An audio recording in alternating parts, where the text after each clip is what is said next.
Hello दोस्त, आप देख रहे हैं क्लियर बीपीएससी चैनल। और हम आपके साथ आज बात करने वाले हैं अगस्त करंट अफेयर्स 2022 के पार्ट 3 पर, जहां हम लोग पार्ट 1 और पार्ट 2 पिछले 2 दिनों में हम लोग देख चुके थे और आज ये तीसरा पार्ट है। और आज अगस्त के राष्ट्रीय अंतर्राष्ट्रीय करंट अफेयर का आज ये अंतिम पार्ट है। आपको पता होना चाहिए कि हम 67वीं की तैयारी और 68वीं की तैयारी के लिए हम लोग एक सीरीज चलाए थे, जिसमें हम लोग अगस्त 2021 से लेकर के अगस्त 2022 तक की करंट अफेयर राष्ट्रीय अंतर्राष्ट्रीय एक साथ, जो आपके पूरे एक साल 13 महीने का वीडियो डाला हुआ है मेरे यूट्यूब पे, आप जाकर के देख सकते हैं। इसका हम प्लेलिस्ट डाल देंगे आई कार्ड में, आप लोग देख लीजिएगा। दूसरा है कि इसके साथ 13 महीने का बिहार स्पेशल का भी करंट अफेयर अलग से डाला हुआ है। 14 वीडियो में बिहार स्पेशल का करंट अफेयर 13 महीने का डाला गया है। सभी वीडियो लगभग 25 से 30 मिनट का है। आप लोग जाकर के देखिए। आप लोग अगर हमारा करंट अफेयर सीरीज देखते हैं तो 67वीं का बीपीएससी हो, 67वीं बीपीएससी हो या 68वीं बीपीएससी हो, इसमें आपको करंट अफेयर का जितना भी क्वेश्चन आता है उसका 90 से 95% क्वेश्चन हमारे ही वीडियो से आएंगे। इस चीज का हम दावा करते हैं। तो आप लोग देखिए और प्रॉपर नोट कीजिए और उसको रिवीजन कीजिए, आपको क्वेश्चन करंट अफेयर का छूटेगा नहीं। आप नए आए हैं तो क्लियर बीपीएससी यूट्यूब चैनल के इस वीडियो को शेयर कर दीजिए और चैनल को सब्सक्राइब कर लीजिए, ताकि ज़्यादा लोगों तक हमारा बात पहुंच सके। हम ज़्यादा कंटेंट आपके लिए लेके आएंगे, क्योंकि हमको मोटिवेशन मिलेगा। टेलीग्राम चैनल को ज्वाइन कर लीजिए। यहाँ पे डेली करंट अफेयर के साथ न्यूज़पेपर हिंदी और इंग्लिश में, साथ में एडिटोरियल भी डाला जाता है। एडिटोरियल आप जो हमारे चैनल पे पढ़ते होंगे टेलीग्राम चैनल पे, वो एडिटोरियल हमारा फॉर्म नहीं रहता है। हम जो डेली बेसिस पे करंट न्यूज आता है गवर्नमेंट की तरफ से, उसी का एक फॉर्मेशन करके कंपाइल करके वहाँ पे डाला जाता है। तो ऐसा नहीं समझिएगा कि उसमें हमारा इनपुट बहुत ज़्यादा होता है। हमारा इनपुट उसमें ज़्यादा नहीं होता है, क्योंकि जो कंटेंट गवर्नमेंट प्रोवाइड करती है उसको आपको समझना एक बहुत बड़ी बात होती है। तो वो समझिए, उसके बाद आपका मेंस आंसर राइटिंग बहुत सुधार करेगा। तो ये हो जाएगा। उसके बाद हम लोग एक होल अपना कंटेंट के साथ भी एडिटोरियल देना शुरू करेंगे, स्टार्ट करेंगे। वो हम लोग 67th बीपीएससी के बाद करेंगे और उसकी क्लास प्रॉपर यूट्यूब पे चलाई जाएगी। तो जो 10 मिनट 12 मिनट का होना चाहिए, तो उस तरह का क्लास चलेगा। तो आप लोग उसको भी पढ़ सकते हैं।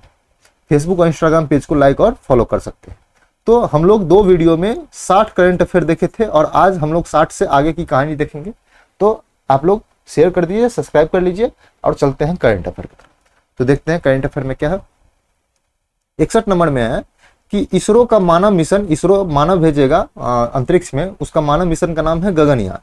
तो गगनयान में किसी भी, यहाँ पे भी होगा, किसी भी आपात स्थिति में यात्री जो भेजा जाएगा उसको बचाने के लिए या उसको सुरक्षित करने के लिए 10 अगस्त को लो एल्टीट्यूड एस्केप मोटर लॉन्च किया और इसका सफल परीक्षण किया। तो ये क्या होगा? लो एल्टीट्यूड एस्केप मोटर एक यात्री सुरक्षा के ध्यान में रखते हुए अंतरिक्ष में इसरो ने बनाया है और इसका सफल परीक्षण किया।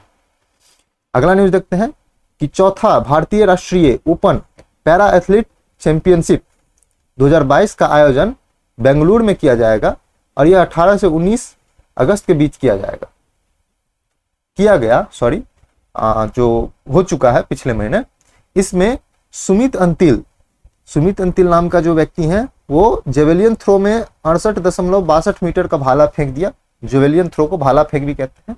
और योगेश कुठुनिया ने डिस्क थ्रो में 48.34 मीटर का दूर डिस्क थ्रो को फेंक करके जीत दर्ज करके रिकॉर्ड बनाया एवं मेडल जीत के लाए हैं। तो इनको याद रखिएगा। अगला है कि 35वीं वर्ल्ड जूनियर रेसलिंग कुश्ती चैंपियनशिप 2022, इसका आयोजन सोफिया, बुल्गारिया के शहर है सोफिया, उसमें किया गया 15 से 21 अगस्त को। इसमें हरियाणा की एक बालिका है जिसका नाम है अंतिम पंघाल, लड़की है, इनका नाम है अंतिम पंघाल। उन्होंने 53 किलो वर्ग में कजाकिस्तान की अल्टीना सागायेवा को हरा करके स्वर्ण पदक जीती है। तो यह VVI न्यूज है, आप इससे पूछ सकता है, क्वेश्चन बन सकता है। हालांकि इसको ध्यान में रखिएगा। यह भारत की प्रथम जूनियर बालिका पहलवान बनी है, तो याद रखिएगा इसको। अगला है कि चीन का जासूसी जहाज है जिसका नाम है युआन वांग 5, उसने 16 अगस्त 2022 को श्रीलंका के जो हम्बनटोटा बंदरगाह है उस पर आकर रुका। चीनी जहाज था और वहां पर जो रुका तो इसका भारत ने विरोध जताया। भारत क्यों विरोध जताया? भारत का कहना है कि यह एक जासूसी जहाज है, लेकिन श्रीलंका कहा कि बस यह शोध करने की जहाज है, यह समुद्र में शोध करता है, रिसर्च करता है। लेकिन भारत का कहना है यह जासूसी जहाज है। भारत के अनुसार यह जहाज जो है 750 किलोमीटर क्षेत्र में कहाँ पर मिसाइल है इसका पता लगाता है और उसकी स्थिति क्या है, उसकी संख्या क्या है, वो कितना ऑपरेटेबल है, कितना देर में उसको लॉन्च किया जा सकता है, इस सब का पता यह युआन वांग 5 लगा लेता है। तो इसको याद रखिएगा, युआन वांग 5 क्या है? एक जासूसी जहाज है। किसका है? चीन का है। अगला न्यूज देखते हैं। अगला न्यूज में है संयुक्त राष्ट्र ने अर्जेंटीना के एडमिरल गुइलेमोर पाब्लो रियास को संयुक्त राष्ट्र military group in India and Pakistan का प्रमुख नियुक्त किया है। किसको? अर्जेंटीना के व्यक्ति हैं, याद रखेंगे, एडमिरल गुइलेमोर पाब्लो रियास। इनको India and Pakistan military group का प्रमुख नियुक्त किया गया है संयुक्त राष्ट्र में। यह जो है केजेंसे इलादीन एल्केन, ये जो उरुग्वे के थे उनका स्थान पर आएंगे, उनका स्थान लेंगे। इससे पहले ये इस पद पर बैठे हुए थे। अगला न्यूज देखते हैं कि केनिया क्वाजा पार्टी, केनिया के पार्टी हैं, उनके पार्टी के विलियम रूटो को 15 अगस्त को केनिया का नया राष्ट्रपति चुना गया है। तो पूछ सकता है केनिया का नया राष्ट्रपति किसे चुना गया है? तो विलियम रूटो को चुना गया है। यह बहुत विवादित रहे हैं, इसलिए इनका नाम चर्चा में। अगला न्यूज है द हॉर्स विच पेपर, एक प्रसिद्ध बुक है, इसका लगभग 10 मिलियन प्रति बेचा गया था, मतलब 10 मिलियन जो है किताब बेचा गया था। तो इसका लेखक जो है निकोलस इवांस, इनका निधन हो गया है। तो पूछ सकता है कि ये पुस्तक का नाम, ये पुस्तक के लेखक कौन है? तो निकोलस इवांस है। तो याद रखेंगे इसको। अगला न्यूज देखते हैं। अगला न्यूज है कि इजराइल के वैज्ञानिक ने बिना स्पर्म एवं बिना एग के स्टेम सेल की सहायता से चूहे का जीवित भ्रूण तैयार किया है। तो याद रखेंगे, चूहे का जीवित भ्रूण तैयार किया है कौन? इजरायली वैज्ञानिक ने। तो इसको भी इंपॉर्टेंट करके पढ़ेंगे, ये भी पूछा जा सकता है। संयुक्त राष्ट्र का अगला न्यूज है काउंटर टेररिज्म कमिटी यूएन का है। उसका कमिटी का स्पेशल मीटिंग 29 अगस्त को अक्टूबर 2022 में भारत में प्रस्तावित है। तो इंपॉर्टेंट हो जाता है क्योंकि यह भारत में प्रस्तावित है। अगला न्यूज देखते हैं कि संघाई कोऑपरेशन ऑर्गेनाइजेशन SCO का शिखर सम्मेलन अभी चल रहा है। 2 दिन, हालांकि 2 दिन बीता है, 2 दिन से चल रहा था। 15 और 16 सितंबर को उज्बेकिस्तान के समरकंद में प्रस्तावित है और हो चुका है। प्रस्तावित नहीं है, यह हो चुका है। याद रखेंगे, उज्बेकिस्तान के समरकंद में SCO का मीटिंग किया गया है। इसको ध्यान में रखना है, पूछा जा सकता है। अगला न्यूज है कि वर्ल्ड रोबोट कॉन्फ्रेंस 2022 का आयोजन 17 अगस्त को चीन के बीजिंग शहर में हुआ है। तो इसको याद रखना है, वर्ल्ड रोबोट कॉन्फ्रेंस का आयोजन कहां पे हुआ? 17 अगस्त को चीन के बीजिंग शहर में हुआ है। तो इसको याद रखिएगा। अगला न्यूज की तरफ चलते हैं। अगला न्यूज है कि एशिया पैसिफिक ब्रॉडकास्टिंग यूनियन, जो ब्रॉडकास्ट होता है जितने भी चीज टीवी पे, उसका एक यूनियन है, उसके द्वारा 19 अगस्त को नई दिल्ली में, भारत के ही नई दिल्ली में, इंपॉर्टेंट हो जाता है इसलिए, नई दिल्ली में एशिया पैसिफिक रोबोट कॉन्टेस्ट 2022 का आयोजन किया। किसके नाम से? रोबोकॉन के नाम से। ये बहुत ही VVI है, इसको याद रखिएगा।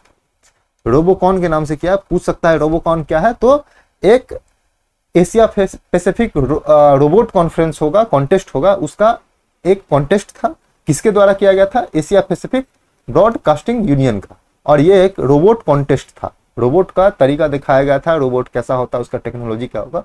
उसमें सभी भागीदारी ने भाग लिया और दिखाया कि जो ब्रॉडकास्टिंग में है उसमें रोबोट का कितना योगदान हो सकता है। अगला न्यूज देखते हैं। लोकसभा स्पीकर है ओम बिरला जी स्वामी विवेकानंद एवं पांडुरंगा खानखोजे, यह महाराष्ट्र के थे। पांडुरंगा खानखोजे के प्रतिमा का अनावरण करेंगे। कहां पर? मेक्सिको गए हैं। मेक्सिको उत्तरी अमेरिकी देश है, अमेरिका के ठीक नीचे वाला देश है मैक्सिको। तो मैक्सिको में स्वामी विवेकानंद जी का और पांडुरंगा खान खोजे का प्रतिमा का अनावरण कहाँ पे करेंगे? मैक्सिको में करेंगे, याद रखेंगे। अगला न्यूज की बात करें तो अगला न्यूज है कि 65वीं कॉमनवेल्थ पार्लियामेंट्री कॉन्फ्रेंस 2022, इसी कॉन्फ्रेंस के साथ 7वां त्रिवर्षीय कॉमनवेल्थ वुमेन पार्लियामेंटियंस का आयोजन कहां पे किया गया? हैलिफैक्स कनाडा में किया गया है। तो याद रखिएगा कहां पे किया गया? हैलिफैक्स कनाडा में आयोजित हुआ है, जिसमें भारत के स्पीकर, लोकसभा स्पीकर ओम बिरला भारत का नेतृत्व किए थे। तो दोनों कॉन्फ्रेंस एक ही जगह एक ही समय में आयोजित किया गया था, अलग अलग दिन में। कॉमनवेल्थ पार्लियामेंट्री कॉन्फ्रेंस 2022 और 7वां महिलाओं का त्रिवर्षीय कॉमनवेल्थ वुमेन पार्लियामेंटियंस का आयोजन किया गया था, याद रखिएगा। अगला न्यूज की तरफ देखते हैं। तो अगला न्यूज है कि वित्तीय समावेशन सूचकांक 2021-22 किसके द्वारा जारी किया जाता है? आरबीआई के द्वारा जारी किया जाता है। इस रिपोर्ट के बारे में जो इसका रिपोर्ट जो जारी किया गया था, तो उसमें कुछ ज्यादा बातें खुलकर निकलकर आई नहीं सामने। इस बार शायद उतना ज्यादा तत्परता से इसको जारी नहीं किया गया था, लेकिन फिर भी जो है उसका इन्फॉर्मेशन है, बेसिक चीज है। वित्तीय समावेशन सूचकांक 2021-22 आरबीआई द्वारा जारी किया गया। यह पहली बार ही है जो जारी किया गया है, क्योंकि इसकी पिछली बार घोषणा ही हुई थी, तो इस बार जारी किया गया है। इस सूचकांक में 0 से 100 के बीच अंक पर रैंक दिया जाता है, जहां 0 अगर किसी राज्य को या किसी बैंकिंग व्यवस्था को किस पे दिया जाएगा? पूर्ण बैंकिंग व्यवस्था को दिया जाता है, शायद जो बैंकिंग व्यवस्था और राज्य को भी उसमें देखा जाएगा। तो 0 अगर किसी को अंक है तो उसमें वित्तीय समावेशन 0 है, बिल्कुल कम है। और जहां पे 100 अंक जिसको मिला वो पूर्ण वित्तीय समावेशन वाला बैंक और राज्य हो सकता है। इसे 3 मापदंड पर जारी किया जाता है। इसमें है अभिगम। अभिगम मतलब क्या होता है? लागू करना, कि वित्तीय समावेशन की योजनाएं कितना लागू किया है, किस स्तर से, उसको 35% से रखा है। वित्तीय समावेशन का उपयोग कितना बैंकिंग व्यवस्था करता है, उसका 45% वेटेज के साथ है।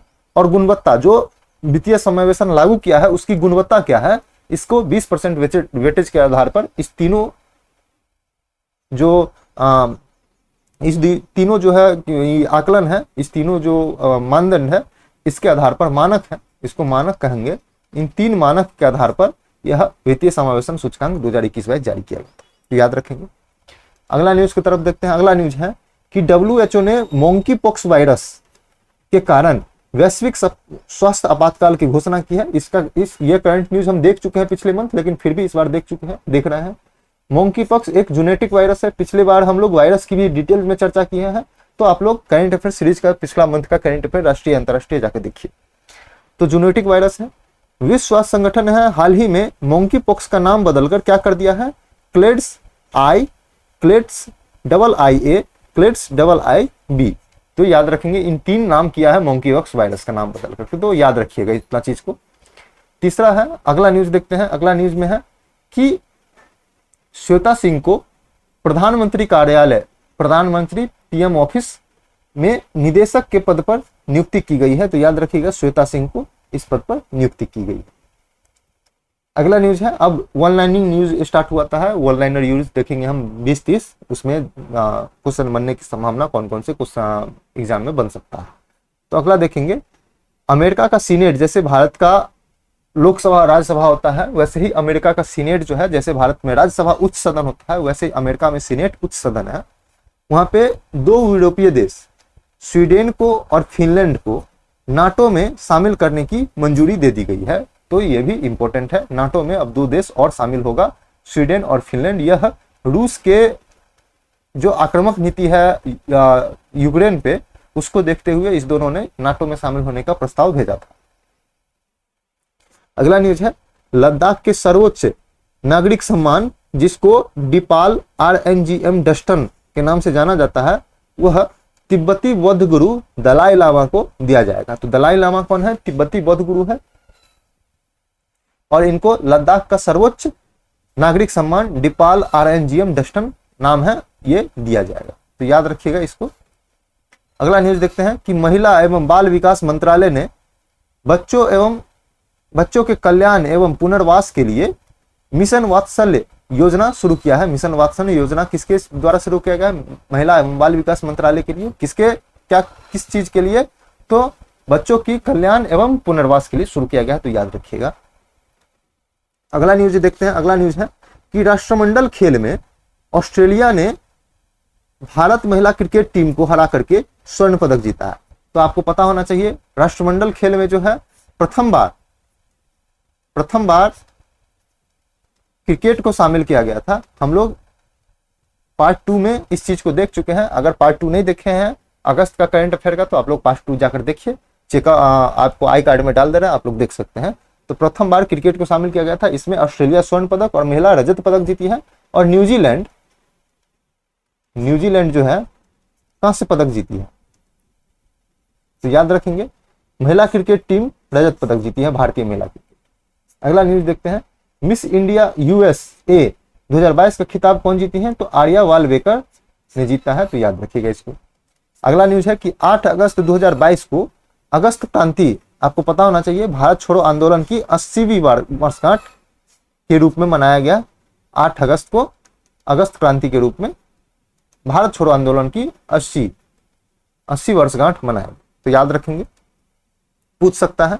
अगला न्यूज है कि जुलाई 1943 में नेताजी सुभाष चंद्र बोस द्वारा सिंगापुर में दिल्ली चलो का नारा दिया गया था, और यह नारा जो जिस मैदान में दिए थे उसका नाम है पदांग मैदान में इन्होंने दिल्ली चलो नारा का दिया गया था। यह पदांग मैदान सिंगापुर में है, और इस मैदान को राष्ट्रीय स्मारक घोषित कर दिया गया है, तो याद रखिएगा, यह बहुत ही इंपॉर्टेंट है। अगला न्यूज है कि रूस ने ईरान का उपग्रह है जिसका नाम है खयाम संवेदन उपग्रह, इसको सफलतापूर्वक प्रक्षेपण किया है। यह एक भू अवलोकन उपग्रह है, ईओएस उपग्रह है, अर्थ ऑब्जर्वेशन सैटेलाइट है, तो याद रखिएगा।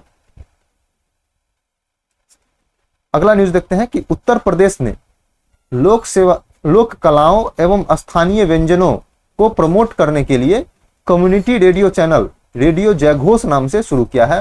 तो रेडियो जयघोष किसके द्वारा शुरू किया गया? तो उत्तर प्रदेश के सरकार के द्वारा किया गया। किसके लिए? तो लोक कलाओं की प्रमोट करने के लिए और स्थानीय व्यंजन को प्रमोट करने के लिए, तो याद रखिएगा इस चीज को। अगला न्यूज की तरफ चलते हैं। अगला न्यूज है कि 23 बार की महिला टेनिस ग्रैंड स्लैम चैंपियन खिलाड़ी जिसका नाम है सेरेना विलियम्स, ये टेनिस खिलाड़ी है और 23 बार की विजेता है, और ये अमेरिका से आती है। इन्होंने संन्यास की घोषणा कर दी है, तो सेरेना विलियम्स पर क्वेश्चन बन सकता है। ये पूरा 100% चांस बन रहा है कि सेरेना विलियम्स पर क्वेश्चन बनेगा। अगला न्यूज है कि मैक्सिकन राष्ट्रपति Andres Manuel Lopez Obrador Mexico के राष्ट्रपति हैं। इन्होंने संयुक्त राष्ट्र में एक विश्व शांति आयोग बनाने का प्रस्ताव पेश किया, और इस आयोग में प्रधानमंत्री नरेंद्र मोदी को, पोप फ्रांसिस को और एंटोनियो गुटेरेस जो यूएन के महासचिव हैं, इनके नेतृत्व में यह आयोग बनाने का प्रस्ताव पेश किया है। मैक्सिको के राष्ट्रपति एंड्रेस मैनुअल लोपेज ओब्राडोर विश्व शांति आयोग बनाने का प्रस्ताव पेश किया है, जिसमें पीएम मोदी, पोप फ्रांसिस और एंटोनियो गुटेरेस को शामिल करने की बात कही। अगला न्यूज है कि दुनिया में सबसे ज्यादा T20 क्रिकेट 600 मैच खेलने वाला क्रिकेटर वेस्ट इंडीज के पूर्व कप्तान किरण पोलार्ड बना है, तो याद रखिएगा किरण पोलार्ड। हालांकि ये संन्यास ले चुके हैं अंतरराष्ट्रीय क्रिकेट मैच से, लेकिन फिर भी ये सबसे ज्यादा T20 क्रिकेट मैच खेलने वाला खिलाड़ी। अगला न्यूज देखते हैं। अगला न्यूज है कि भारतीय कृषि अनुसंधान परिषद Indian centre for agriculture research ने मवेशियों में जो अभी हाल फिलहाल में लंपी वायरस बहुत चर्चा में है, तो लंपी वायरस जिसे ढेलेदार रोग कहते हैं, उसके उपचार के लिए लुम्पी प्रोवेकिंड नामक वैक्सीन बनाया है, जो बहुत ही VVI है। लंपी वायरस के लिए बनाया गया है। लंपी वायरस जानवरों में, दुधारू पशुओं में होता है। अगला न्यूज देखते हैं कि जैव ईंधन दिवस 10 अगस्त को मनाया गया। इस अवसर पर प्रधानमंत्री नरेंद्र मोदी ने पानीपत हरियाणा में दूसरी पीढ़ी सेकेंड जनरेशन का एक इथेनॉल संयंत्र प्लांट जो है राष्ट्र को समर्पित किया है। जैव ईंधन दिवस के अवसर पर प्रधानमंत्री नरेंद्र मोदी ने हरियाणा के पानीपत में दूसरी पीढ़ी सेकेंड जनरेशन का इथेनॉल संयंत्र का प्लांट राष्ट्र को समर्पित किया, याद रखें। अगला न्यूज है कि ब्रिटिश सरकार ने ब्रिटेन में दादा भाई नौरोजी के लंदन में स्थित उनका घर है जिसका नाम है वॉशिंगटन हाउस। इस हाउस को ब्लू प्लैक या नीली पट्टी से सम्मानित किया है। दादा भाई नौरोजी का घर है वॉशिंगटन हाउस नाम है, लंदन में है। इसको ब्लू प्लेक या नीली पट्टी के नाम से सम्मान से सम्मानित किया है, तो याद रखिएगा इसको भी। अगला न्यूज है कि भारतीय क्रिकेट कंट्रोल बोर्ड बीसीसीआई ने 2023 में महिलाओं की इंडियन प्रीमियर लीग आईपीएल शुरू करने की घोषणा की है। तो यह इंपॉर्टेंट हो जाता है। इंडियन प्रीमियर लीग किसने शुरू करने की घोषणा की है? बीसीसीआई ने महिलाओं की 2023 से।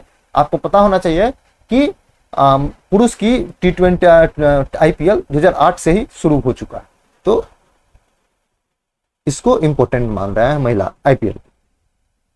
अगला न्यूज है कि 12 अगस्त को विश्व संस्कृत दिवस और राष्ट्रीय युवा दिवस मनाया गया, तो ये दिवस है, याद रखेंगे। अगला न्यूज है कि चेन्नई में केंद्रीय मंत्री डॉक्टर जितेंद्र सिंह ने रोशनी नाम से भारत की पहली खारे पानी में रोशन होने वाली लालटेन का अनावरण किया है। रोशनी नाम है उसका, और यह खारे पानी में रोशनी करेगा लालटेन, यह उसी को रोशनी नाम दिया गया, तो इसको भी इंपॉर्टेंट करके पढ़िएगा। अगला न्यूज है कि 23वां अंतरराष्ट्रीय समुद्री भोजन शो, इसका बात हम पहले भी कर चुके हैं करंट अफेयर में, लेकिन फिर से 23वां अंतरराष्ट्रीय समुद्री भोजन शो की मेजबानी कौन करेगा? कोलकाता करेगा। हम लोग पिछले मंथ की करंट अफेयर सीरीज में इसको भी पढ़ चुके हैं। अगला न्यूज है, अगला न्यूज की बात करें तो 23 अगस्त 2022 को दुनिया का सबसे ऊंचा रेलवे पुल चिनाब ब्रिज, जिसको आर्क ब्रिज भी कहा जा रहा है, वह जम्मू कश्मीर में है, चिनाब नदी पर है, चिनाब नदी पर है, लिख दे रहा है, चिनाब नदी पर है।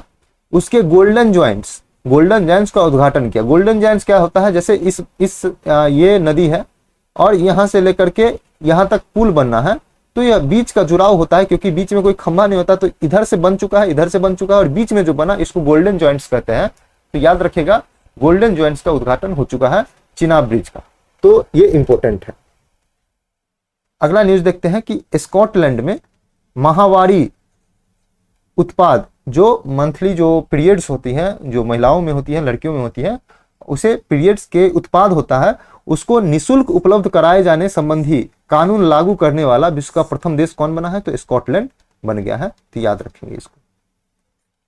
अगला न्यूज है कि भारत के हैदराबाद में पहली बार मानव कॉर्नियल ऊतक, इसका एक 3D मुद्रित कॉर्निया विकसित किया गया है सफलतापूर्वक, इसे खरगोश के आंख में प्रत्यारोपित किया गया है, तो यह भी इंपॉर्टेंट है। हैदराबाद में बनाया गया है 3D कॉर्निया, मानव कॉर्निया ऊतक से, मानव कॉर्नियल ऊतक से बनाया गया है 3D मुद्रित कॉर्निया, और इसको खरगोश की आंख में प्रत्यारोपित किया गया है सफलतापूर्वक। अगला न्यूज देखते हैं। अगला न्यूज है कि रक्षा मंत्री राजनाथ सिंह ने राजस्थान के जोधपुर में वीर दुर्गादास राठौर की 385वां जयंती पर उनके प्रतिमा का अनावरण किया है। तो जोधपुर में दुर्गादास राठौर का प्रतिमा का अनावरण किया गया है, याद रखेंगे। 385वां जयंती भी इनकी मनाई गई है। अगला न्यूज है कि 22वां भारत रंग महोत्सव 2022 का आयोजन कहां पे किया गया है? मुंबई के राष्ट्रीय नाट्य विद्यालय में किया जा रहा है, तो यह भी इंपॉर्टेंट है।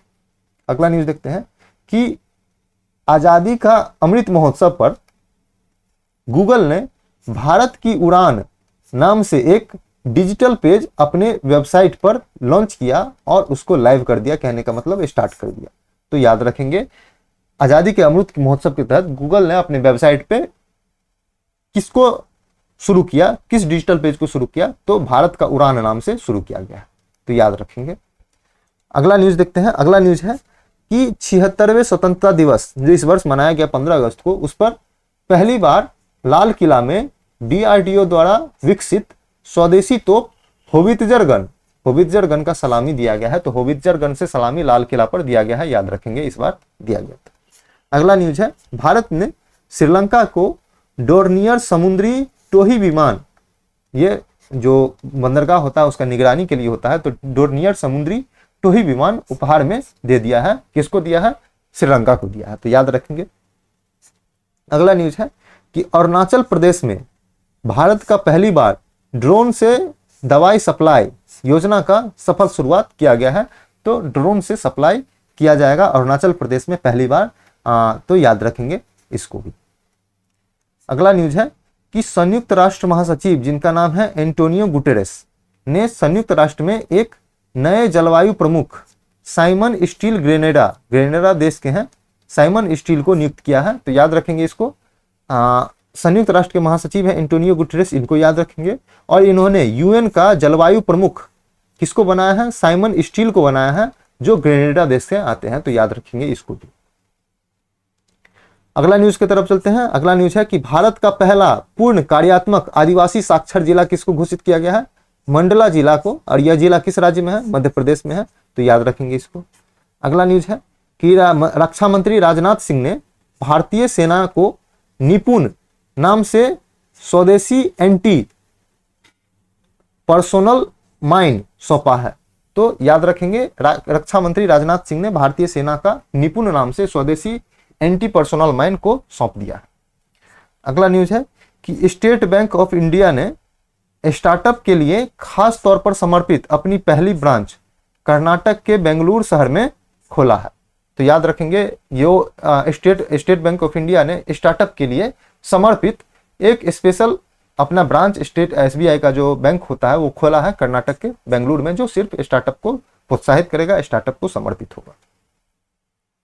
अगला न्यूज है कि भारत सरकार ने बेहतर उद्योग और अनुसंधान एवं विकास सहयोग के लिए मंथन नाम से एक मंच का अनावरण किया है। किसने? भारत सरकार ने। तो याद रखेंगे। अगला न्यूज है कि दिल्ली के मुख्यमंत्री अरविंद केजरीवाल ने make India number 1 mission launch किया है। तो ये राज्य का है, तो इसलिए याद रखेंगे मेक इंडिया नंबर 1 कौन लॉन्च किया है? तो दिल्ली के मुख्यमंत्री अरविंद केजरीवाल ने। अगला न्यूज है महाराष्ट्र ने दही हांडी खेल को साहसिक खेल का दर्जा दिया है। तो ये भी पूछ सकता है दही हांडी खेल किस राज्य का है? तो महाराष्ट्र का है, याद रखेंगे इसमें। अगला न्यूज है कि भारत का प्रथम double decker AC electric bus का अनावरण कहां पे किया गया है? मुंबई में किया गया है। जो प्रथम तल्ला और द्वितीय तल्ला का बस जो चलता है मुंबई में, इसमें दोनों एसी का होगा और दोनों इलेक्ट्रिक होगा। तो याद रखेंगे इसको भी।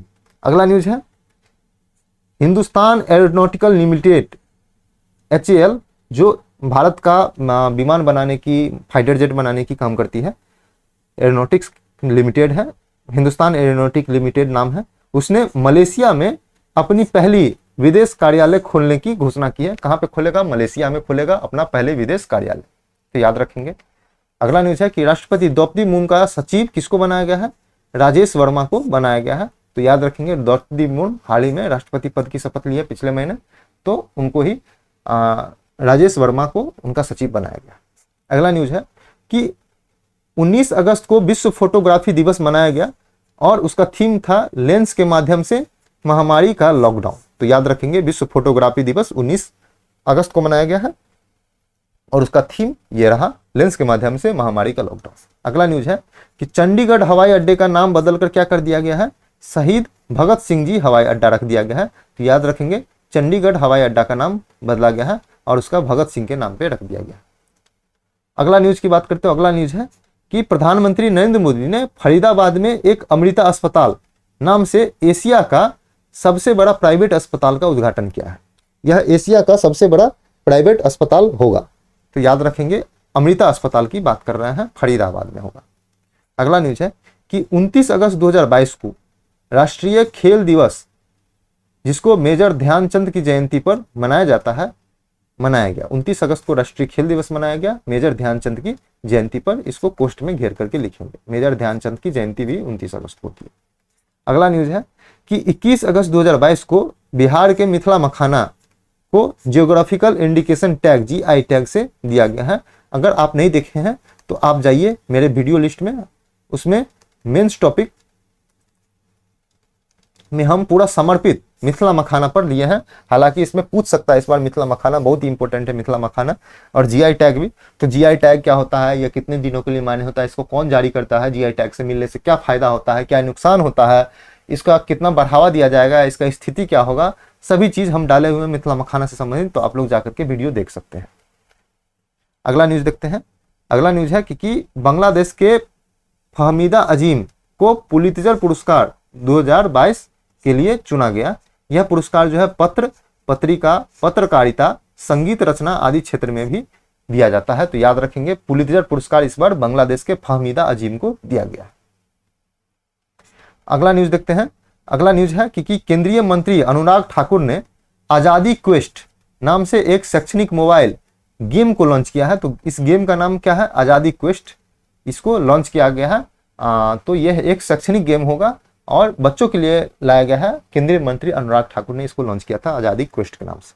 अगला न्यूज और आज का अंतिम न्यूज है, भारत, चीन, रूस, मंगोलिया और तजाकिस्तान के सेनाओं के बीच रूस में वोस्तोक 2022 के नाम से युद्धाभ्यास शुरू किया गया है। तो याद रखेंगे यह एक वायुसेना अभ्यास है। वोस्तोक 2022 के नाम से भारत, चीन, रसिया, मंगोलिया और तजाकिस्तान, इन सभी देशों ने मिलकर के इस वोस्तोक 2022 के युद्धाभ्यास को संपन्न किया है। तो याद रखेंगे कहाँ पे? रूस में किया है। तो इंपॉर्टेंट है, याद रखेंगे। तो यहाँ हम लोग का अगस्त 2022 का जो करंट अफेयर होता है, राष्ट्रीय, अंतर्राष्ट्रीय और बिहार स्पेशल, हम लोग पहले देख चुके थे, यहाँ पे समाप्त होता है। अब हम लोग अगले महीने की, इस महीने की करंट अफेयर देखेंगे सितंबर की। वो सितंबर समाप्त होने के बाद, जैसे आप लोग को पता होना चाहिए, हम पूरे मंथ का कंपाइल करके ही डालते हैं, छिटपुट और वन लाइनर डालते नहीं है। हम लोग डिटेल्स में पढ़ते हैं क्योंकि क्वेश्चन हमारा छूटने का संभावना नहीं रहा है, इसलिए। तो आज यहाँ तक अगस्त का करंट अफेयर पूरा हो चुका है। फिर से आप नए आए हैं तो वीडियो को शेयर कर दीजिए और चैनल को सब्सक्राइब कर लीजिए, टेलीग्राम चैनल को ज्वाइन कर दीजिए और फेसबुक चैनल और इंस्टाग्राम चैनल को लाइक और फॉलो कर सकते हैं। आप लोग देखिए, आप लोग को पता होना चाहिए कि अगस्त 2021 से लेकर के 2021 से लेकर के अगस्त 2022 तक का 13 महीने का करंट अफेयर डाल दिया गया है। आप लोगों को पता होना चाहिए 68वीं बीपीएससी जो है 8 जनवरी को प्रस्तावित है। तो 8 जनवरी में ज़्यादा टाइम नहीं है। तो जो 68वीं बीपीएससी की तैयारी कर रहा है उसके लिए भी बहुत इंपॉर्टेंट है। वो अगस्त, जो कम से कम जनवरी 2022 से करंट अफेयर 1 साल का तो उनको देखना ही पड़ेगा। तो आप लोग देख के जाइए, आप लोग का क्वेश्चन छूटेगा नहीं। हम दावा करते हैं कि हमारे करंट अफेयर वीडियो से 90 से 95% करंट अफेयर का क्वेश्चन हमारे वीडियो से सही से पूछा जाएगा। तो आज के लिए इतना ही था। आप लोग देखते रहिए, पढ़ते रहिए, रिवीजन करते रहिए, टेस्ट सीरीज बनाते रहिए। आज के लिए इतना ही। Thank you so much.